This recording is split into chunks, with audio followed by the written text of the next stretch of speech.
Disagreeable traits. This is Eric Weinstein, a guy that I kind of like, and I've been wanting to like, and I've been trying to like, and I've been watching a lot of his stuff. I've been, watching the AI and the research and the aliens and all the good stuff. So he's the guy that always comes up, one of the smartest guys in the world, literally. And, I want to say a good guy, but I think that's just kind of my feminine DE saying that, kind of lying, going along. But I kind of got the sense that he's kind of a disagreeable ass. Probably somebody I wouldn't want to hang out with in real life. This is just my FI. It's got how I size people up. Like, would I want to hang out with this person for a weekend? I'm like, oh, hell no. If you were asking me that, I'm like, no. If he had some event and he invited me to it, I wouldn't fucking go. So I thought about the big five. Out of all the silly ass fucking terms they have, they're like, conscientiousness and extrovertism and openness and disagreeableness, like all their random fucking shit. And I'm like, oh yeah, disagreeable, that's a good one. So I kind of just made a fake list on what are some of the traits that I see, in ops terms that creates kind of a disagreeable stack. Let me go through some images here. So Eric is the brother of Brett, right? So here's Eric. He's been on a lot of the shows, and I believe him to be an ENTP. And same with his brother. So here's his brother, who's an extroverted ENTP. So we've done a class on both of them. She's really nice. She's play last. What was she? An ISTJ, visual ISTJ, I remember, if I remember that right. And he's ENTP, Uncle Brandon, same type of shit as his brother, one of these classic ENTPs of consume, play, blast, sleep, blast, audio. So he's going to be Jordan Peterson, but then he's also a little bit more mellow. I guess I don't know which one's older. I'm sure I could figure that out with a quick wiki search. So you see Eric on all the shows, and he's really good, but just kind of disagreeable, right? And so these clips that I got here are with him and Green. I forget, Robert Green, I think it is. I'm gonna do a show on this guy, and I don't know. I'm gonna have to have Shanny check him because I'm kind of getting Davy Baby vibes. I don't want to like make him my type, but he feels to be, this again, from my point of view, so I already know I'm fucked. Like, the role that this guy is playing is the fake role that I see myself at times. When I, at times, allegedly will be in the room with disagreeable asses, I'll feel myself going into this role of like, be friends, double feminine, back and forth, double the cider, whatever, don't be an ass about it, And I still have, when I'm all alone, I get to do these shows, that's where I'll like pull out my FI masculine side. But again, this is my point of view, it's all fucking fake, right? So I had to have Shanny help me with this, but I believe his type to be either audio or double masculine. I kind of think he's double masculine, and I think he's play last as well, and consume sleep, blast. I haven't gone through all the cross checks exhaustively, but I do believe him to be that, if not something close to that. So the clips I'm going to play is it's him and the other guy, the Davy Baby guy, the green guy, and they're just in some little Zoom call just talking about science and the good old days and bullshit. And so it's a simple conversation about string theory and the universe and where everything came from or whatever. But all of a sudden there's negative emotions. So it's like, hey, you got the culture thing of like, you got four smart people on the fucking Zoom call. Like, do you want to be the one who's being a fucking ass? Do you want to be the one sniffing and with the barking dog? Really? Do you want to be that person on a Zoom call? There's always that person. Sniffing, coughing, and a barking dog. Really? That's your role, huh? Because we're all looking for it. It's you. It's you. So who do you want to be on the Zoom call? And the green guy is like, well, I don't want to be the ass. I'm going to try and calm this down. So you can see kind of like some disagreeableness popping up on a simple Zoom call. Eric, you are being asked why you are in favor or not in favor of string theory. The issue of string theory is I'm wildly in favor of string theorists when they are behaving. I mean, really, it's an outgrowth of quantum field theory. In that capacity, they more or less are our smartest people working on problems, and they very much understand the issue of renormalization. The biggest problem is the culture, and the culture in 1980s string theory was horrendous. It's since mellowed, and in fact, what Brian talks about is that string theory sort of self-invalidated in the early 2000s. With swamps and multiverses and the like. So they are a lot better than their critics claim. I'll put up but with the problem is that we're all uncomfortable saying things that involve people. The people had a bad culture for a period of time. It's in the process of resolving itself. Unfortunately, that terrible culture has poisoned the well, and it has far-ranging implications that we are embarrassed to talk about in public. Embarrassed. It's so bad. And then the green guy's going to be like, okay, look, it's just a fucking theory. We got a little excited. Maybe we're wrong. Maybe we're right. I don't know. The green guy's going to play the kind of feminine TE, like, hey, sure, I don't know.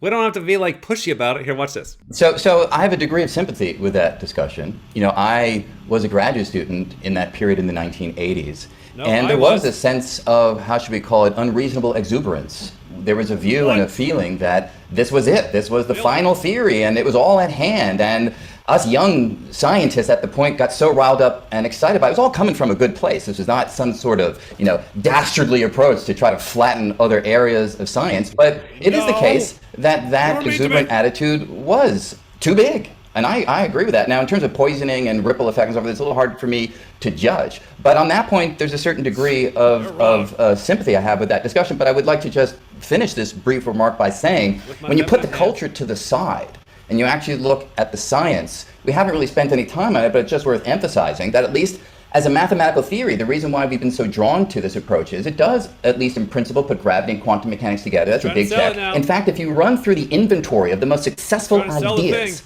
of the last 50 years in physics. No. So that's really where the appeal is. It's not some sort of approach where we want to wipe out the rest of physics. It really is the successful ideas, mathematical though they may be, within the theory itself that has drawn us to it. Burn it up over here. So the fucking Weinstein, he's just shitting in his pants. He's so angry. He thinks, no, it's wrong, and you guys are wrong, and you were mean to me, and your whole group was mean to me, and then your bad ideas spread throughout science. And he's like, I don't know, sure, kinda, sorry, a little bit, but anyways, it's some interesting ideas, and it's just all, it's an attitude, okay? We're not having a logical approach. If I could ever just put that on a 2x4 and smash it over a fucking thinker's head, it's like, nobody gives a shit about your stupid fucking thing, your stupid fucking argument, and your goddamn string theory or not string theory, you fucking ass. Like, we don't really give a shit.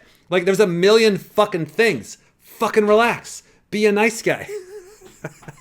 As I'm swearing and threatening people. So with the string theory, it's like what they got into is, and it still might be true. Well, you know, what the hell do I know, right? But from watching enough podcasts, my point of view is that the string theory thing is kind of gets out into the multi-universe thing, where it's like, because the physicists are trying to make everything work with the current universe, so they're trying to measure it with the scientific method. And I think, and I really don't know, but what I'm kind of like grasping and putting up with my intuition, my guesses that I'm trying to piece together, is I think the string theorists and the multi-universe guys is they're kind of stopping and they're going, what if this isn't all solvable inside of our universe with our laws and rules and a scientific method approach? What if there's stuff going on the outside that we don't have access to, and we're going to have to use more guesses? And that's why, like, say the green guy, say he's the same type as me, and so he has feminine TE, so he's like, bullshit reasons, who cares? This feels right. And then he just NI off. That's why I don't see a lot of my types in the science field, because they're like, the rules of the universe, I'm going to jump outside of that and guess way too far. And then normal scientists, they're trying to do some type of TISI, like Weinstein, they get fucking pissed off. They're like, hey, that's guessing. Look, I'm all on guessing. That's way too far. And the green guy's like, yeah, but the theory could encapsulate everything and then we'd be done. The NI, let's just overguess, wrap this shit up and be fucking done by 1995. And Weinstein's like, fuck you guys. Now I get it. You know, in another 100 years, a couple hundred years, however long it takes, we'll get science figured out. Who fucking cares? So now watch the, you're not hearing my pain, anger. It's not the logic. Like, let's say Weinstein is correct in science in 100 years from now. Who fucking cares? It's like, who do you want to be in the goddamn Zoom call? Brian, wonderful that we're coming together intellectually, but we cannot bury under the rug the number of, I was on the other side of this. It wasn't irrational exuberance. My lie was not irrational exuberance. It was actually an attempt to say we more or less have this. Everyone else is a poser. Loop quantum gravity is a fraud. Only Steven Weinberg's asymptotic gravity got a little bit of a pass. It was an absolute nightmare to deal with string theorists. They were doing amazing work, but a lot of that work was actually in the geometrization of quantum field theory. And then he goes on. Notice the lady is like, okay, here we go. So who feels like what? Like you were going to describe others how you are. It was your way or our way, and I was completely right or wrong, and it was me, and he's just kind of like the green guy. He's sitting there. He's not doing that now. Nobody's doing that now. Yeah, well, you guys were. You guys were very single decidery and very masculine and very mean and very hurtful and very play last and very disagreeable, and that's how you guys all were.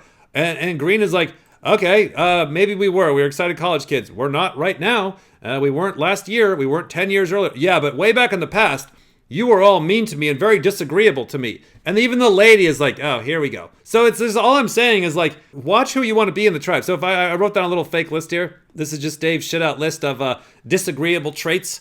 If you want to get a good deck of cards that's very disagreeable in the person in the ops stack, here's what you would look for.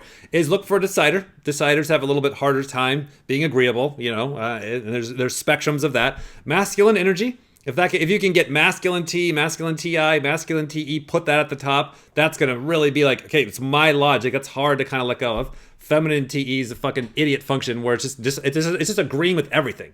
It's really fucking stupid. And then you'd want to throw on thinker, like I'm saying. And then you want to have sleep, because sleep is like my way, DIOI. So there has to be, you got to be locked. And if that sleep is masculine, if that sleep is ST, even better, because then you're just all in, right? And then you want to have friends last. Well, you got to do that because you got to be very disagreeable. You got to throw some of that in there. And then you got to be fixed mindset. You got to be angry. You got to be upset. Because it's like, we'll see people with all of this, and then they fuck the math up. Like, we'll see Mr. Beast or whoever. We'll see somebody like, okay, you should be a straight asshole and nicest guy in the world. Like, fuck. So it's these are traits, These are these are genetic traits of like, okay, you're going to be leaning this way. Are you last trait? Are you a fuckface asshole that you just like, well, this is who I am, and my mommy was mean to me, and I got a full stack of I'm a fucking dick, and I'm gonna just keep doubling down. Now I know I'm fucking 60, and I'm on a Zoom call talking about science bullshit, but I'm still gonna be an upset ass, and I'm gonna be that guy. So much so that all the other people on the Zoom call are sitting here laughing, rolling their eyes at me, because I'm still gonna be all in. I'm not gonna change. So it's like when I see somebody like Eric, it's like I really admire the science, right, and the intelligence and the brilliance. But it's like when I look at characteristic traits, I'm like, I don't really want to be like Eric. I've got my own deck of fucked up cards where I'm an asshole, I'm disagreeable, I'm way off, I'm a dickhead, and I'm my own fucking mess. And when the outside world is kind of like, hey, dude, it's kind of you, maybe back off a little bit. I don't want to be the one on the Zoom call where everyone else is just going, who let this guy on?